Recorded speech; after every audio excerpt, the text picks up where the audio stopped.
Sina i Svetoga Duha. Ne odvrati lica Tvojega od otroga Tvojega, jako skorblju, skoro usliši mja, vol mi duši mojej izbavi ju. Ne okreni lica Tvoga od sluge Tvoga, jesam tužan, uskoro me usliši, počuj dušu moju, izbavi je. To su riječi, draga braćo i sestre, riječi proročke kojima počinjemo sveti 40-dnevni post, upravo što smo ih pjevali. Riječi svetoga proroka u kojima je sadržana sva tuga ljudskoga srca za izgubljenim rajem i za izgubljenim licem Božijim. Molitva drevna, pradrevna Bogu da Bog ne okrene lice svoje od nas.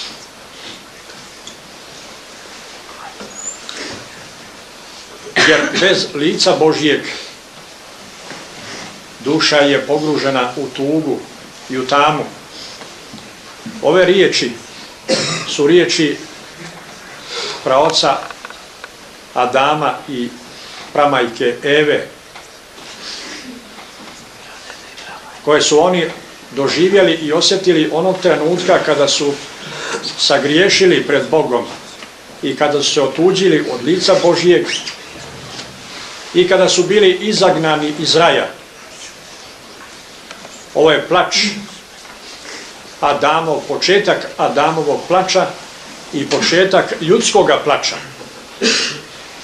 Po drevnom predanju, zabilježenom u Svetom pismu, Adam, izišavši iz raja, on je zaplakao gorko i zavapio Bogu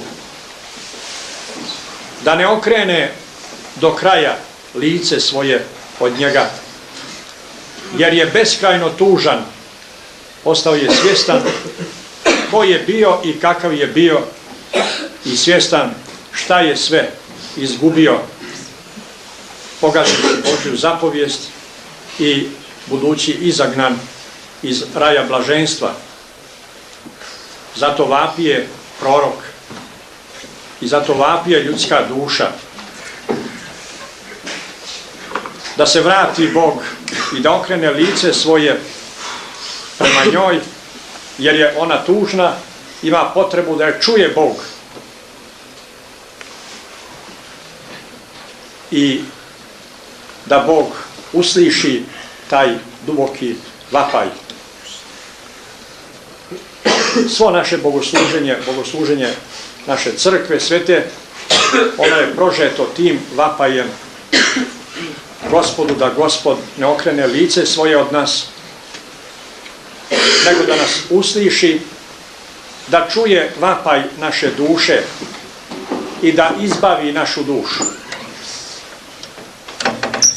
Svo bogosluženje velike četrdesetnice nije ništa drugo nego je prošireni vapaj koga smo upravo čuli i o kome govorimo. Svaka duša ima razloga da vapije Bogu i da se tim vapajem Bogu vrati, da bi se i Bog njoj vratio i povratio.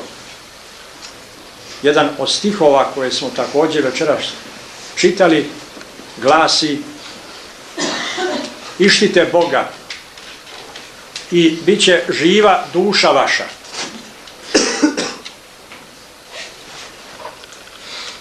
Samo ona duša koja istinski ište Boga, samo ta duša će moći da doživi istinski i pravi život. Život koji samo Bog može duši da podari. Samo ta duša će moći da doživi radost spasenja o kojoj govori veliki pokajnik car David u svome 50. psalmu. Samo ta duša će moći zajedno sa pravednim Jovom u svojoj bogoostavljenosti da zavapi i da osjeti, doživi da je i pored svega toga što se njoj događa, da je živ Gospod Bog i izbavitelj njegov, i da ako se raščini njegovo tijelo, ako se raspadne i pretvori u prah, i taj prah će osjetiti tu radost spasenja i to prisustvo Gospodnje. Veliki post nije ništa drugo nego je naš pokajni plač, naše pokajanje pred Gospodom, naše iskanje Gospoda. Sve što se pjeva u toku velikog posta, to je veliko traženje živoga Boga, prije svega naše očišćenje od svega onoga čime smo uprljali svoju dušu u toku godine, a onda i pokajničko klečanje pred Gospodom i molitva njemu da on usliši, da on očisti, da on podari svoj pravi istinski život. I ovaj prokimen kojim počinje veliki post i molitva svetog Jefrema Sirjanina koju smo pročitali, a koja, kao što znate, glasi: Gospode i vladiko života moga, duh lenjosti, čamotinje, vlastoljublja i praznoslovlja ne daj mi, duha cjelomudrenosti, smirenomlja, trpljenja i ljubavi podari mi slugi Tvome. Da, Gospode care, daruj mi da budem svjestan grehova svojih i da ne osuđujem brata svoga. I ta molitva i ovaj vapaj naš predstavljaju ono na što smo prizvani u toku ovoga svetoga posta, da neprekidno preispitujemo sami sebe, da hodimo u prisustvu lica Božijeg, da ispitamo šta imamo u svojoj duši, šta imamo u svome životu, što nas otuđuje od Boga. Da li je to neka pomisao ili je to neki skriveni grijeh za koji Bog zna, iako ga ljudi ne vide? Ili je to neka želja koja prlja našu dušu, koja je ikona živoga Boga? Ili je to neka ideja koja zagađuje naš um? Ili je to neko djelo koje smo učinjeli, pa možda smo ga sakrili od ljudi, ali nijesmo ga sakrili od sve videćega oka Gospodnjega? Ili je to neka zamisao koja nas otuđuje od nas samih, od one bogotkane haljine koju nas je Bog ubukao kada nas je stvorio? Dakle, sve ono što nas od Boga otuđuje, što nas od Boga odvaja, što unosi u nas nemir, što unosi u nas rađa očajanje ili tugu, ne po Bogu, ne po Hristu, nego tugu po svijetu koja donosi smrt. Sve to u toku ovoga posta treba da preispitamo, da iznesemo pred Gospoda i da zavapimo Gospodu da iskupi, da izbavi našu dušu, da nas očisti, da nas umije, da nas preporodi, da se useli u nas, da nas pripremi da možemo dostojno da priđemo njemu i nogama njegovim na način na koji je pristupila ona bludnica u Evanđelju koja je svojim suzama oprala njegove noge. Svaki od nas je u položaju te bludnice. Svaki od nas je u položaju i onoga bludnoga sina, razmetnoga i razmetnoga sina koji, došavši sebi, on zavapi za svojim ocem i za svojim izgubljenim nebeskim domom. Neka bi Bog dao da nam ovaj sveti post bude na spasenje duše i tijela. Da bude post i duše i post tijela. Ne samo uzdržanje od mrsne hrane, nego uzdržanje od mrsnih nečistih, gadnih pomisli, želja i još gadnih dijela. Postimo, braćo, duhovno, postimo i tjelesno. Onaj koji samo tjelesno posti, ništa nije uradio. Onaj koji misli da može očistiti dušu bez uzdržanja tijela, ni taj neće moći da krene sa mrtve tačke u svom duhovnom podvigu i u svom traganju živoga Boga. Čovjek je sastavljen od duše i tijela. I kao što dušom na prvom mjestu svojim srcem i svojim umom sagriješi pred Bogom, pa se taj grijeh i pomisao koja se rodi u nama pretvori u djelo, isto tako i tijelo je ono koje izvršuje to zlo djelo i ono učestvuje u zlu kao i duša. Kao što u grijehu učestvuje i duša i tijelo, isto tako i u vrlini, u podvigu, u vraćanju Bogu, u vapijanju Gospodu, neophodno je da učestvuje i duša i tijelo. Post duševni, duhovni i post tjelesni, potpuni post, post cijelog čovjeka je onaj post i uzdržanje koji istinski mogu roditi u čovjeku tu proročku tugu, jer ta tuga i to osjećanje svoje ogrehovljenosti, to se ne rađa tako lako u čovjeku.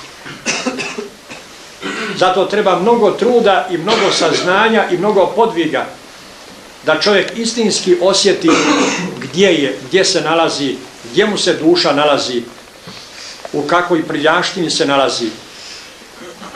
Najsvetiji ljudi su i najveći pokajnici bili. Pitali su svetog Antonija Velikog šta on misli o sebi. Antonija, koga su drugi nazivali duhonosnim Antonijem, velikim sasudom blagodati Božje, a on njima kaže: vjerujte mi, braćo, mislim da nije bilo goreg čovjeka koji gazi ovom zemljom od mene. Nije on to govorio iz demagoških razloga, niti čak iz pedagoških razloga. On je to govorio jer je to svim svojim bićem osjećao. Otkuda to da on, čovjek, takve ogromne vrline ima takvo neko osjećanje? Zato što on nije mjerio sebe i stanje koje se nalazi prema drugim ljudima. Jer ako mjerimo, ako se ogledamo u drugim ljudima, onda možemo i da kažemo bolji sam u ovome od njega, gori sam u ovome od njega. Međutim, sveti Antonij je ogledao sebe u ogledalu božanskog savršenstva.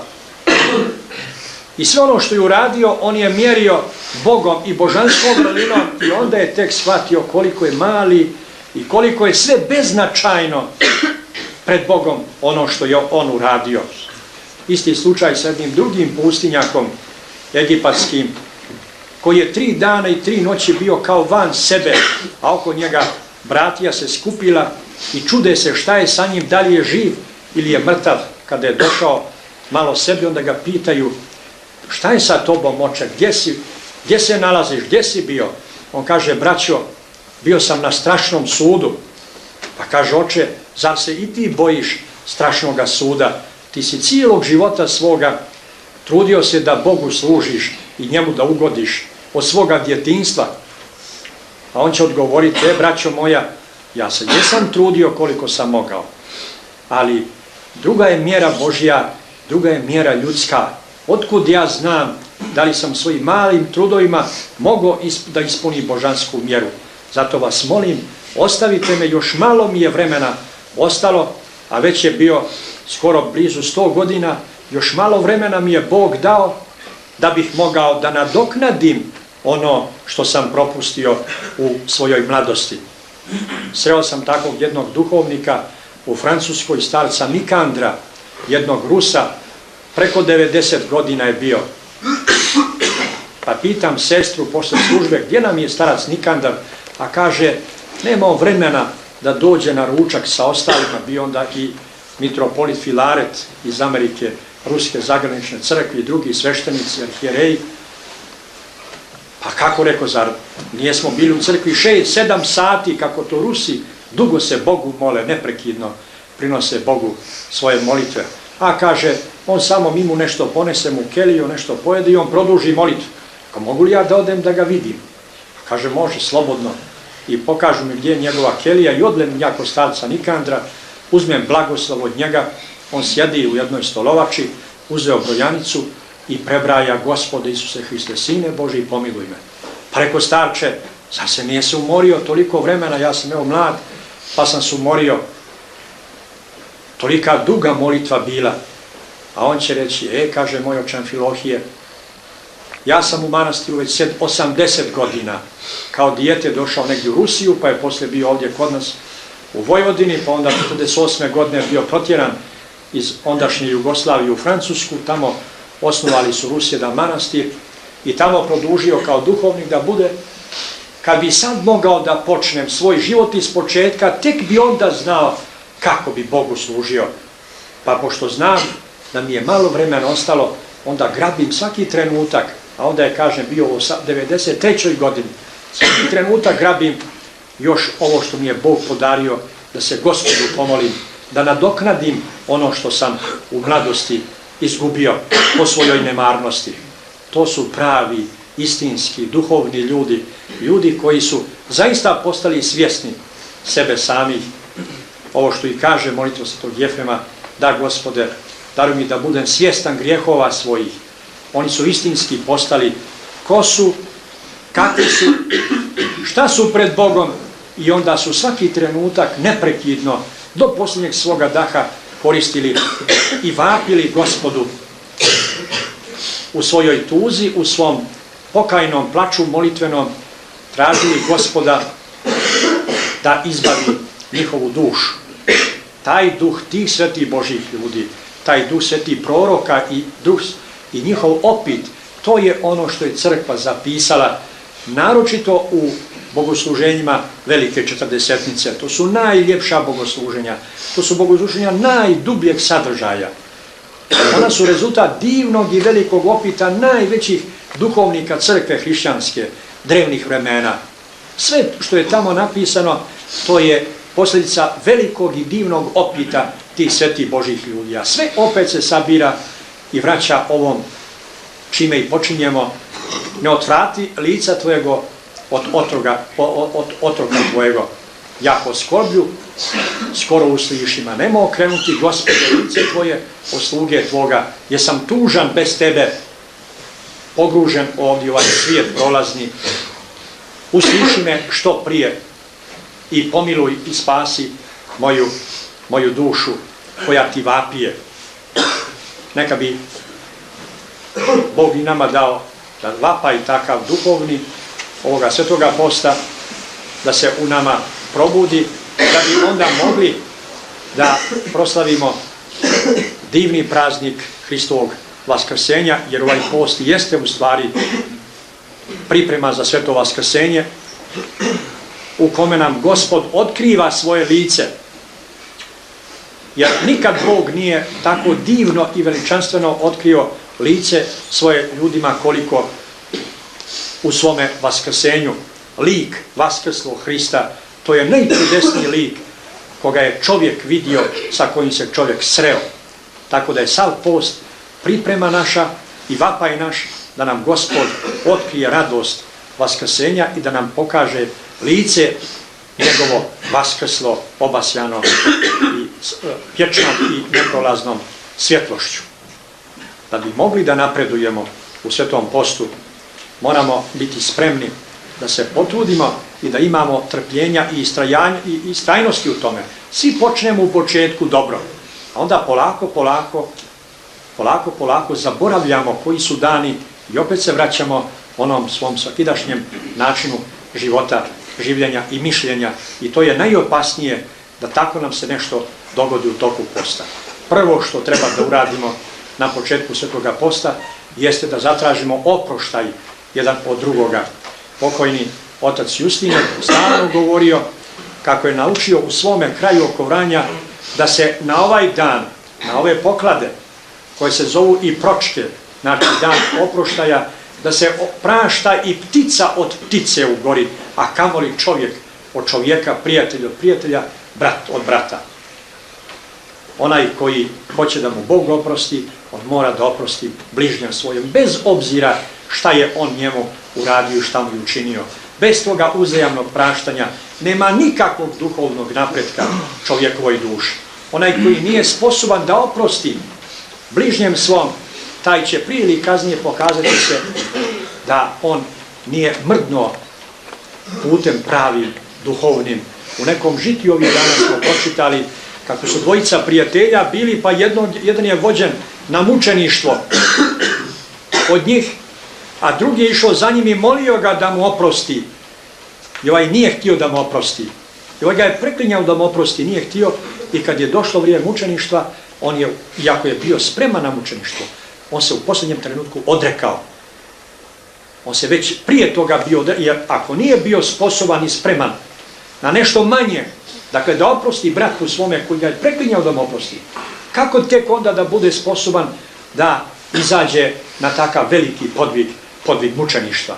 Tako da već u onom malom prvom koji je porekao, već se pokazalo da on nije sposoban ni za ono veliko i da je ne po smirenju i po vjeri u Gospoda krenuo na mučeništvo, nego po svojoj nekoj gordosti, smatrajući da on to može, čak ne računajući na Boga i na njegovu pomoć. I zato je sve izgubio.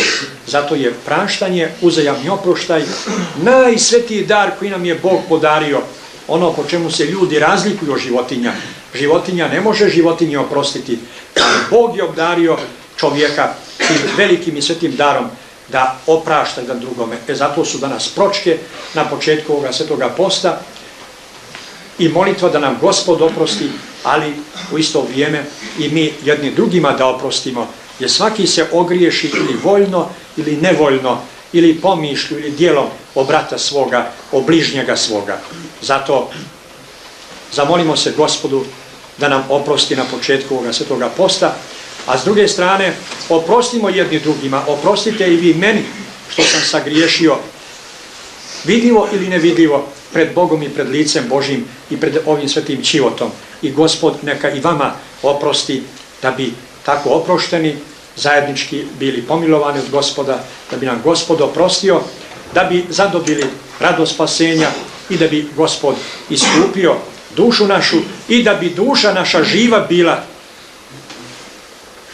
kao što kaže sveti prorok za one koji ištu u Gospoda, da će biti živa duša njihova. Molitvama svetih otaca naših, Gospodi Isuse Hriste, Bože naš, pomiluj nas.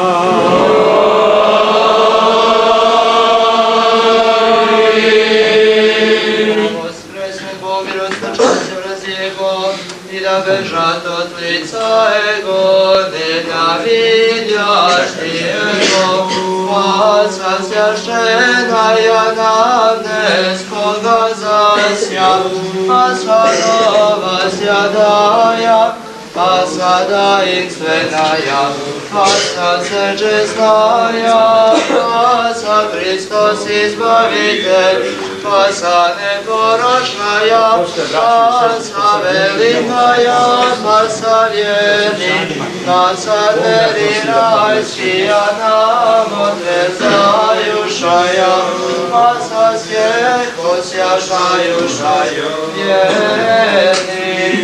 Jako više zajdi više zlu, jako traje zboca kod lica ognja, pridite od vidjenija ženi, blagovjesnici, ti si ono cite, primi od nas radosti, blagovjesnija, Voskresenija Hristova, Rastujся, lipuj i radujся, i Jerusalime, Carja Hristansja, mironosici ženi, u drugu molbu pred Ojko vješčavim sice glagolaše, što iščete živa Gospod primi, što plačete netve na Golgoti, šeće propovijedite, učeni po njego, Sevor, Pasha krasnaja, Pasha Gospodnja, Pasha se česnaja nam osija, Pasha radostiju. Pridite od vidjenja Amen.